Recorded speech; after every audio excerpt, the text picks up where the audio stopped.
Okay, Jan, you're live now. Yes.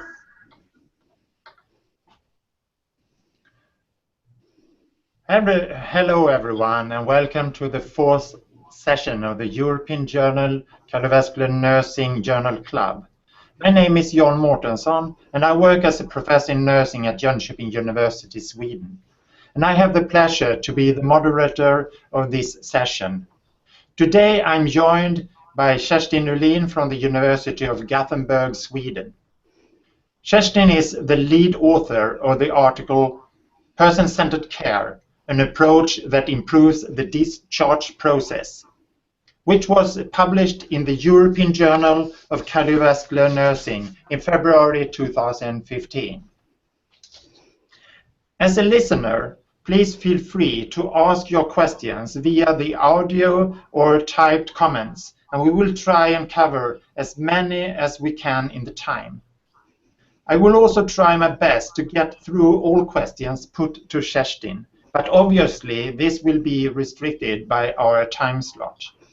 Unfortunately, we have had some problems with the connection between Kerstin and I, so I will use the mobile phone when I put the questions to Kerstin. Hi Kerstin. Hello. Since a lot of the focus in this session will be on person-centered care, I would like to begin with asking you, Kerstin, why you think person-centered care is so important. But first, maybe I just want you to introduce you a little more, who you are. Thank you very much, Jan, and thank you for being inviting to this session, and thank you, Jan, for being a moderator for this. I will introduce myself, and I am a lecturer at the University of Gothenburg, and during my postdoc period, which started 2009, I was introduced in the search field of person-centered care, and I still am. We can ask us the question if person-centered care is necessary and effective and not just morally desirable.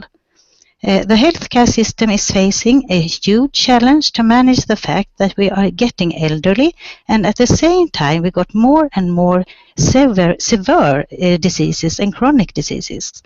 And chronic diseases are a major health problem worldwide. It is also the leading cause of death. Moreover, estimated chronic disease in 2020 will be the most common cause of disability too. In addition, it is not unusual that patients needed to navigate in a fragmented healthcare system and adapt to standard procedures of healthcare organization and healthcare professionals, rather than receiving care based on individual needs, preferences, and values.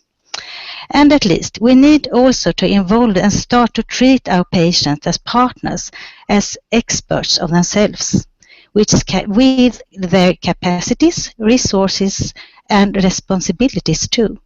So person-centered care sees patient as a person who are more than their illness alone. Person-centered care emanates from the patient's experiences of his or her situation and his and her individual conditions, resources, and restraints. I think this was an introduction to why PCC is so important and why we can focus on that now and why it is time to do it too. Thank you, Kerstin. At the Gothenburg University, you have the only research center in Europe for person-centered care in long-term illness. Could you describe something about this center? Yes, I can. DPCC was established in January 2010. And it's an interdisciplinary research center with the support of the Swedish government and a strategic investment in health and care research.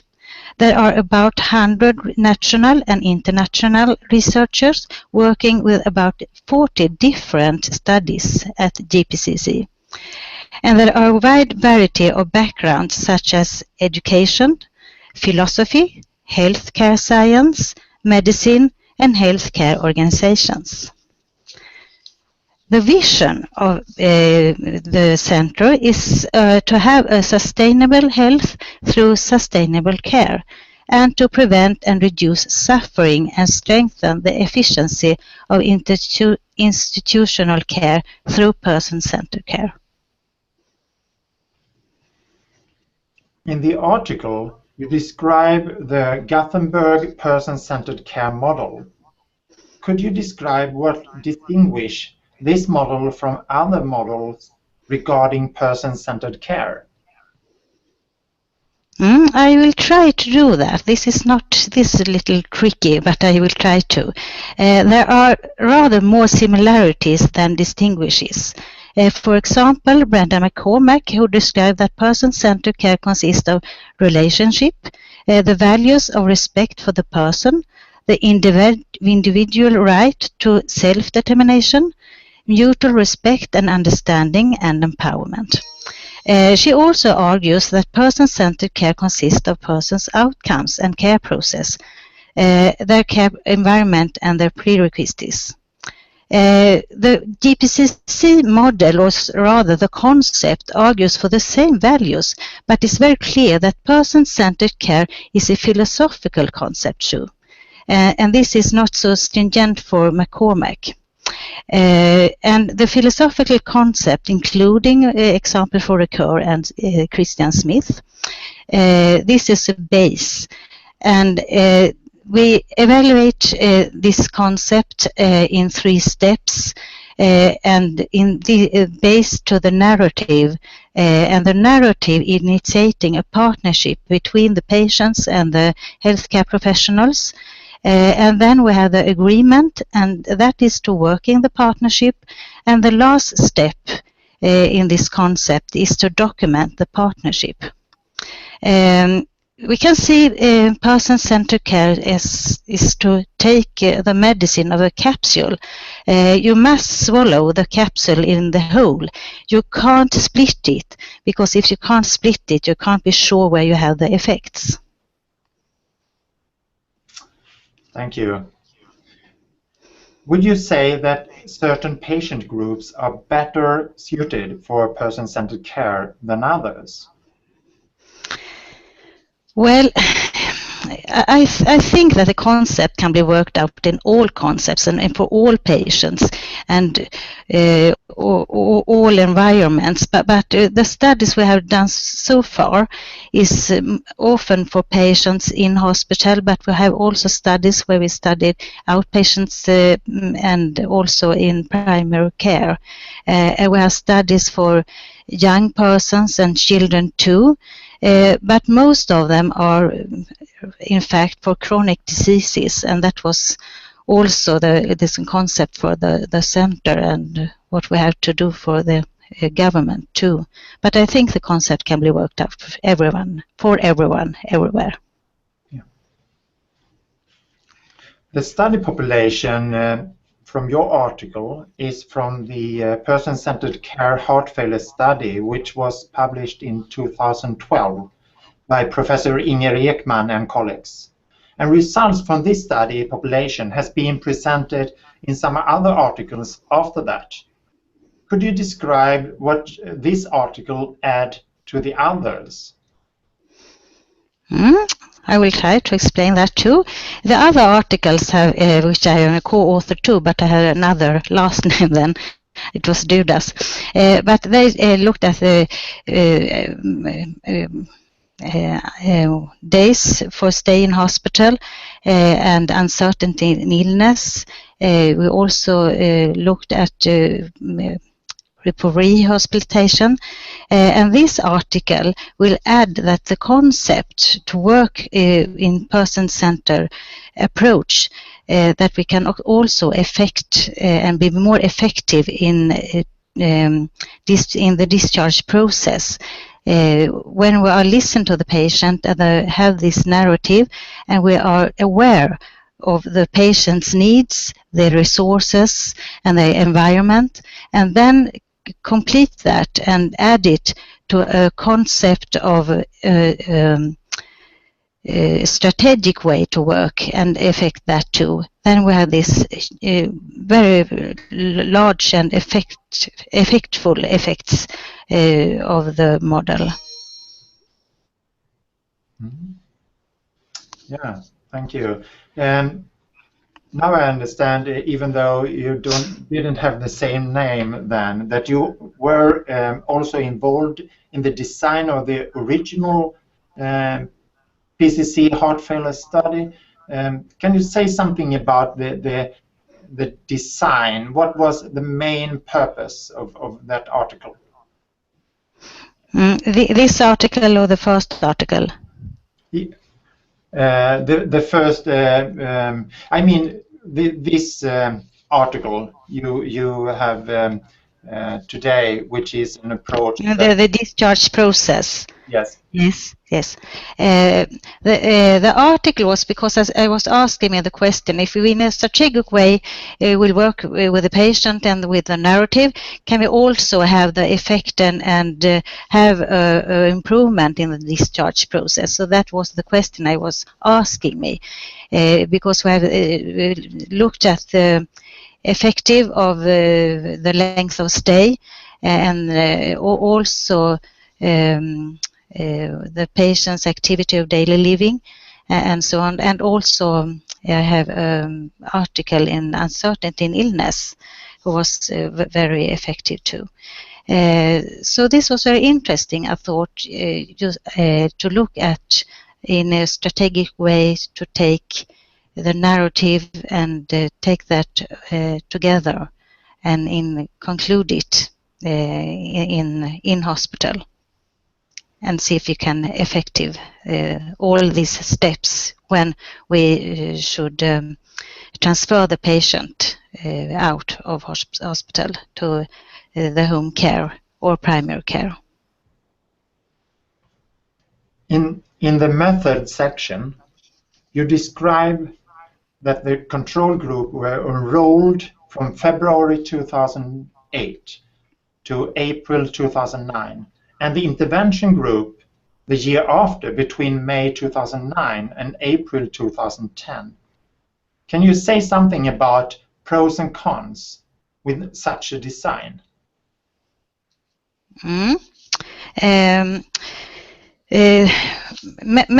of us researchers want to have an RCT study because we know that is a very high dedicated sort of researches, but we thought that if we did educate 300 healthcare professionals to do this study and to work with the PCC concept, and through this we thought that it was a major risk that all patients should receive a risk to have this PCC care, and it will be spillover effects if you have an RCT study design. But seen with the in backwards now, it had probably not have effects because it's so hard and complicated to implement PCC in an organization, and we have education for 3 hours.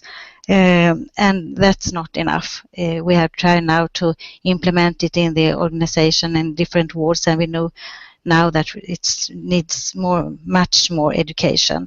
And in another study we have stopped and analyzed last year, we did it as an RCT study, and that works out very well. So I don't think we could have done that at that time, but we didn't know that. So that's why we do a before and after design. Thank you.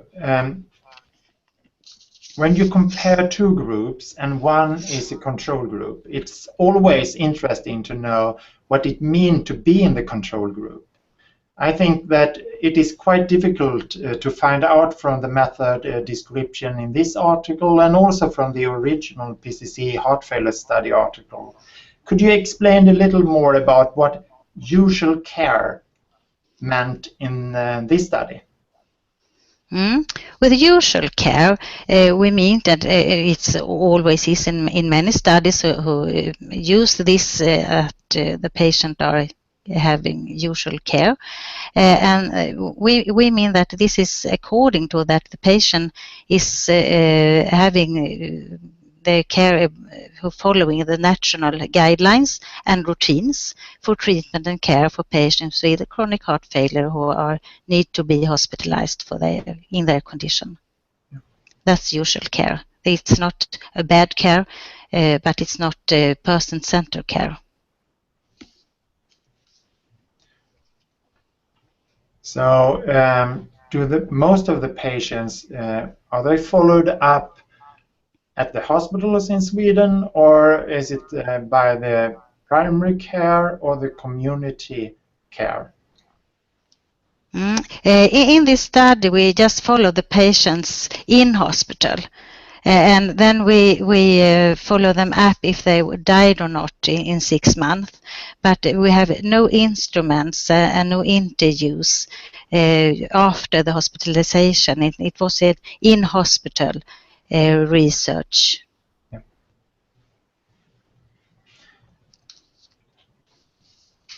In the recruitment of participants, patients below 50 years were excluded. Can you explain why? We have a discussion of that, and we decided us to exclude these patients because these young patients are almost or often, not almost, but often suffer from severe heart diseases like cardiomyopathy and Vizier and etc. And we wanted also to have a group who was as similar as possible to compare the control group with the intervention group. Cognitive impairment is one of the most common co-occurring chronic conditions among elderly people with heart failure. Why did you add that as one of the exclusion criteria in this study? Of course, we want to have all patients who we can recruit in the study, but to have a cognitive impairment can be very, very hard and difficult for the participants when they are answering all our in the questionnaires. If you suffer for a cognitive impairment, it's be very hard, and it's always very difficult for them to answer these questions. And we have questions when they were recruited when they came to the hospital, and then we had the same package of a questionnaire at discharge from hospital.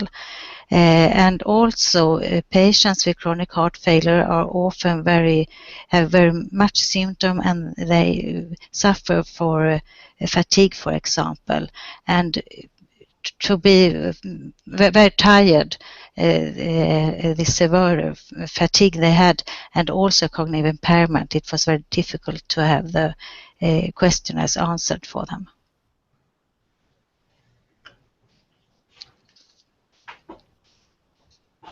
How did you measure cognitive impairment? Because in some of these studies, sometimes we talk about the incidence of cognitive impairment, and that can differ between like 20-25% up to 75-80%, depending on a lot of different variables. And one of them, and it seems like the most important one, is what kind of questionnaire or measurement do you use to have the number of cognitive impairment. So what did you use in this study?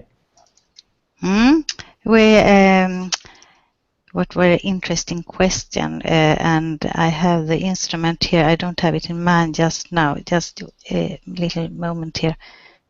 I think I can find it. It was not the minimal mental test, but a sort of that questionnaires we had, and then you have to have some. You must have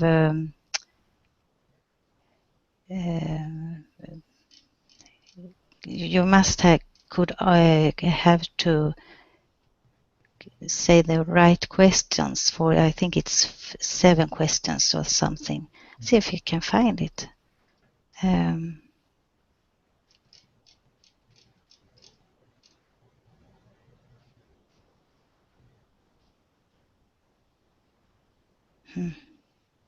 I'm sorry, I can't find it now. Try there another.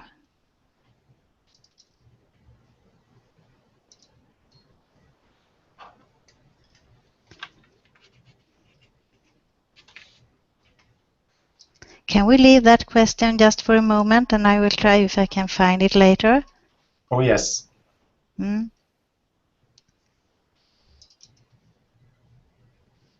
I knew I'd have it somewhere. I have it here, but I can't find it now.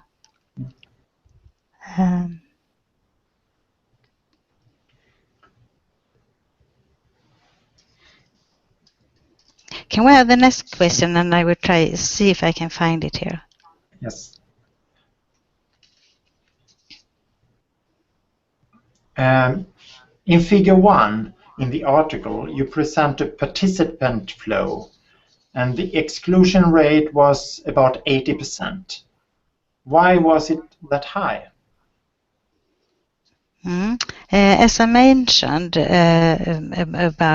before about the fatigue, and to be this severe fatigue that these patients have, that was the most common cause to decline to be enrolled and involved in to participate in the study, and also this unwillingness together with a cognitive impairment too. This was the most common causes.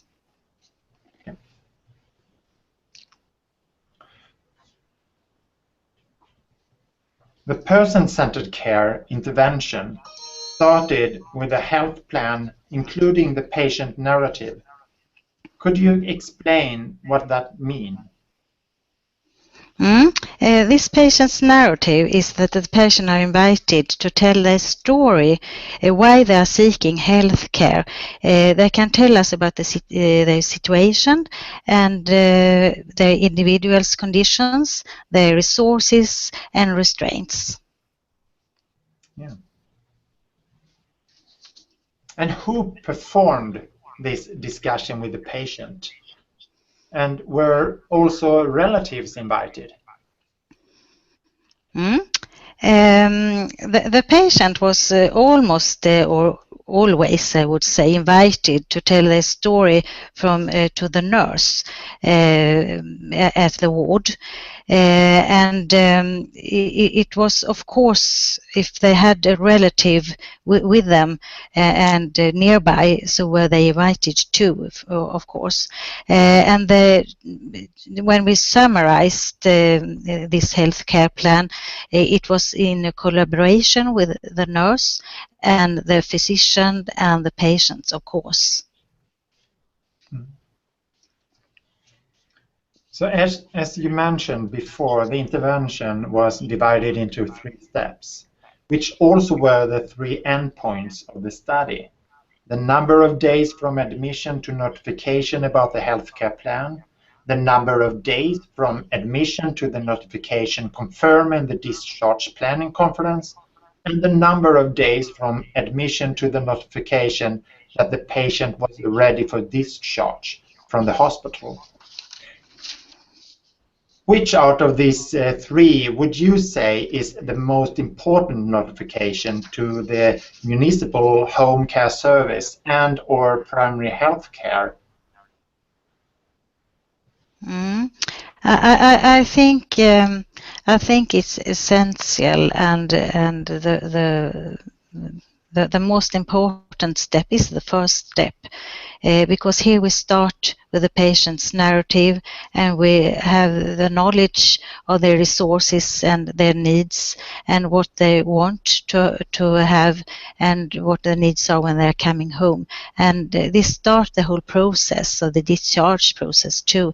So if we must start with the first step, because otherwise we can't go further on. Yeah. In all these steps, the municipal home care service and or the primary health care was involved, did they have any information or education about this new person-centered care approach before the study started? They were not involved because this was an in-hospital research study, but they were briefly informed in the higher management because Gothenburg is a rather big city too, so we can't inform everyone in this study. It's not possible. But all the heads were informed that we were doing this, but just briefly informed, not involved, no. So in the statistical methods, did you perform any sample size estimations? Yes, we did. It was based on a 2-day reduction in length of stay from 8.5 days, and this required at least 91 patients in each group. And to compensate for the withdrawals, we target to require 120 patients in each group, and then we are 125 versus 123 patients for each group. In the Perprotocol analysis, you excluded patients if the healthcare plan was not conducted within the first 72 hours or within each of the subsequent 48-hour period designated for revelations of the health plan until discharge. In the result, you can see that only 74 out of 125 patients received the Perprotocol treatment. Do you have any idea or suggestions what could have been done to increase that number? We thought and discussed this very much and often, why it was so hard to work person-centered care and be to the protocol. And I think that if we not had educated and involved all healthcare professionals in the concept and in this routine, and instead have had research nurses who was educated to do only this, I think the adherence to the protocol have been better. I think so. And it's always easier to work as you usually do. And to do what you usually do is to do usual care. Yeah.